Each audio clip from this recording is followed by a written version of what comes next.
Hola y bienvenido de nuevo a Sustainable Teacher. Si has pasado antes por aquí, me alegro de verte. Y si es la primera vez, me llamo Leticia y me alegro de conocerte. En el vídeo de hoy vamos a cerrar, de alguna manera, la serie Cómo ser más sostenible.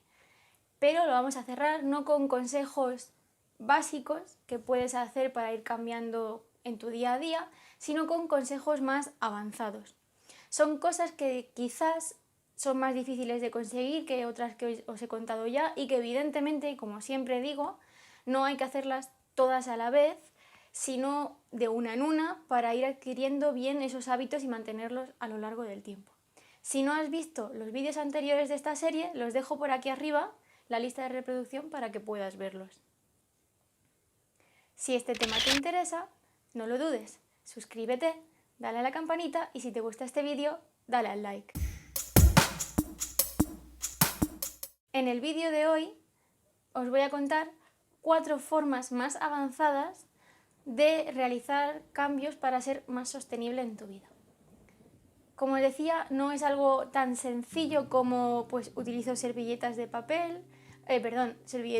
tela en vez de papel en casa, o voy a comprar con mi propio tupper. El primer cambio es utilizar medios de transporte que estén movidos por energía eléctrica en vez de por combustibles fósiles. Esto últimamente está muy de moda, eso de no cojas los aviones, ve en tren.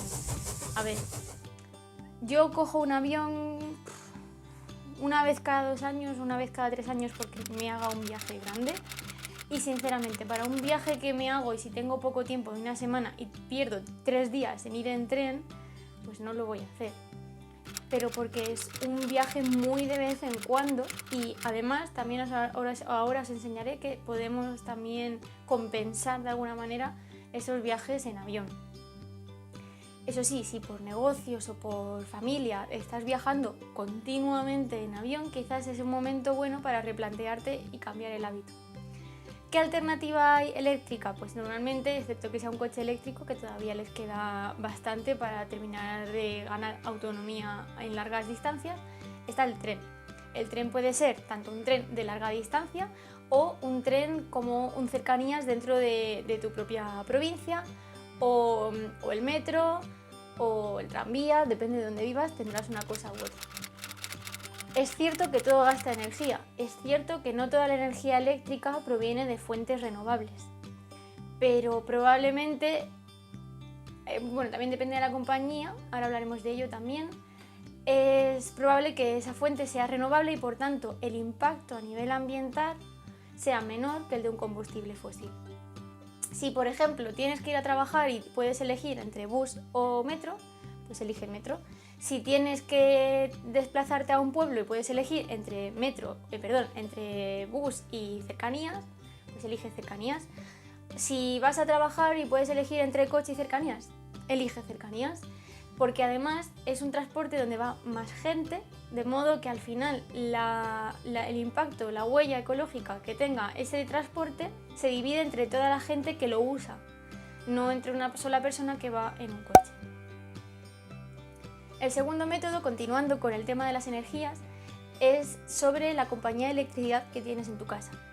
Hay muchas compañías que son 100%, su origen de la electricidad es 100% de energías renovables.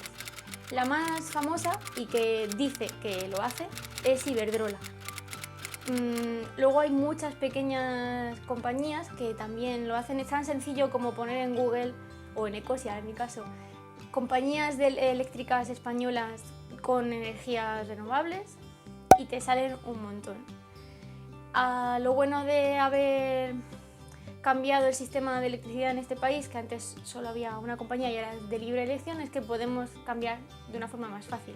Claro, esto si vives en un piso de alquiler y la electricidad la ha puesto tu casero, quizá para ti este punto no es posible, pero si tienes tu propia casa, es cierto que es engorroso, es cierto que hay una inversión al darte de alta, pero a lo mejor a largo plazo, o si justo vas a cambiar de contrato de luz ahora, puedes aprovechar y hacer esto. El tercer sistema también tiene que ver con los contratos, pero no con los de luz, sino con los de banco.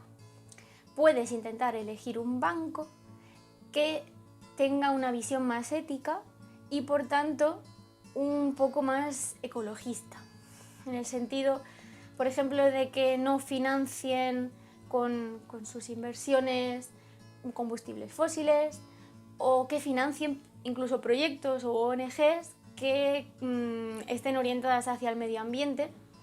En España yo he encontrado 3, pero quizás el banco más famoso y mayoritario es Triodos Bank. De hecho, hasta sus tarjetas de crédito son de un plástico supuestamente biodegradable. Digo supuestamente porque luego lo de biodegradable es biodegradable en condiciones industriales. Claro, yo tengo una máquina industrial de biodegradabilidad en mi casa y la pongo cada vez que tengo que destruir un plástico biodegradable. Evidentemente no siempre es tan fácil, pero son pequeños cambios que podemos ir haciendo. Por ejemplo, yo ahora mismo no lo hago porque, bueno, tengo una cuenta en otro banco por unas circunstancias y quiero cambiarlo, pero también estoy esperando a otras circunstancias y al final pues no siempre se dan las circunstancias para poder hacerlo todo. Y por último, como os comentaba antes, está el tema de compensar las emisiones. De esto hablamos al principio de esta serie en el vídeo de la huella ecológica. Si os acordáis, estuvimos haciendo un test de huella ecológica muy sencillo en la página de Tridom.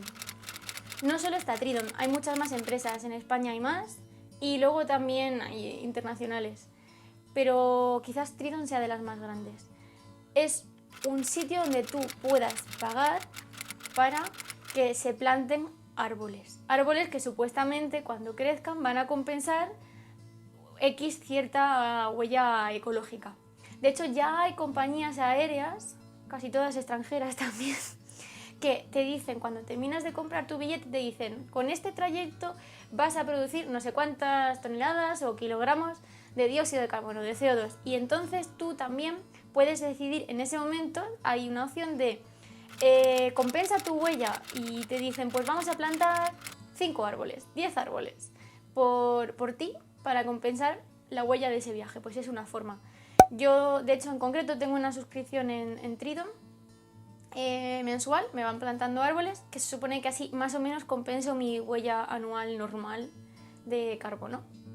Evidentemente esto también supone una inversión, no es un cambio tan sencillo como otros, pero si estás planteándote donar a una ONG de tipo ambientalista, pues a lo mejor Tridom es una buena opción porque además planta árboles, por ejemplo, sobre todo en África, y lo hace con agricultores locales, pensando en árboles que sean autóctonos de allí, que no estropeen más de lo que ya está el terreno que haya sido deforestado a lo mejor para agricultura anteriormente, etcétera, etcétera. Espero que te hayan gustado mis 4 consejos avanzados. Si es así, déjame en un comentario qué consejo te ha gustado más, cuál crees que puedes cambiar tú, si no puedes cambiar ninguno, o si haces alguno que yo no haya dicho todo, me lo dejas en los comentarios. Y nos vemos pronto.